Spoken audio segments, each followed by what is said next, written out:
Imagine calling your grandma's nursing home tomorrow morning.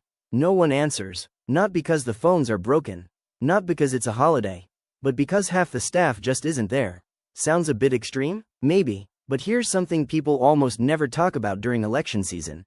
If politicians actually manage to cut migration a lot, who's going to do all the work? Because across Europe, more and more parties are winning votes by promising less immigration, tighter borders, and more deportations. And whether you agree with that or not, there's one big issue that barely gets mentioned. A huge part of Europe's economy already relies on workers from abroad. So today, let's talk about something nobody really seems to have a clear answer to. If Europe wants less migration, who's going to fill the gaps?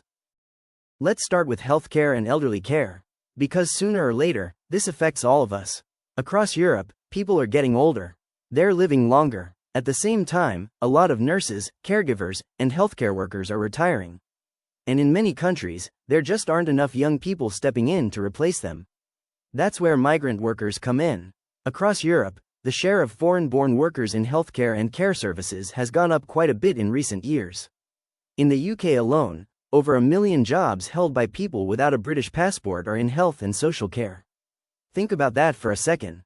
Without those workers, hospitals and care homes would already be in even worse shape when it comes to staffing.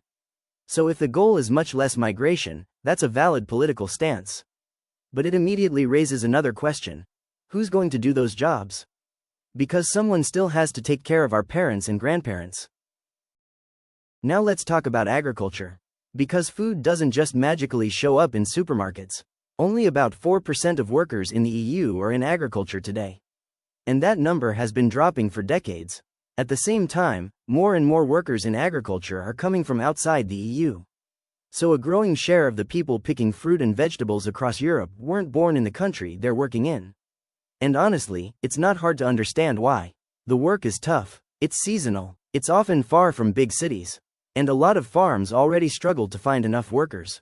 Without migrant labor, many farms would have an even harder time during harvest season. You don't have to like that, but that's the reality. And it's not just healthcare or farming. You see the same thing in hospitality, logistics, retail, cleaning, domestic work. According to the European Commission, more foreign-born workers are filling these roles, while the number of native-born workers has stayed the same or even gone down. Now, before anyone gets upset, this doesn't mean Europeans are lazy. It means employers are finding it harder to hire people for jobs that often involve long hours, physical work, shift schedules, or lower pay. Think about your everyday life. Who's delivering your packages? Who's cleaning hotel rooms? Who's working late-night shifts? Who's keeping restaurants running on weekends? In many places across Europe, more and more of that work is being done by migrants. And here's the part politicians don't really like to talk about.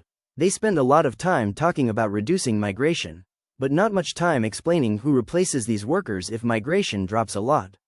And hey, if you know a politician who's ready to jump into understaffed care home shifts for minimum wage, feel free to drop their name in the comments. Now, to be fair, that's not the whole picture. People who criticize high immigration do bring up some valid points. Migration can put pressure on housing. Integration takes time and effort. Schools, infrastructure, and public services can struggle if populations grow quickly.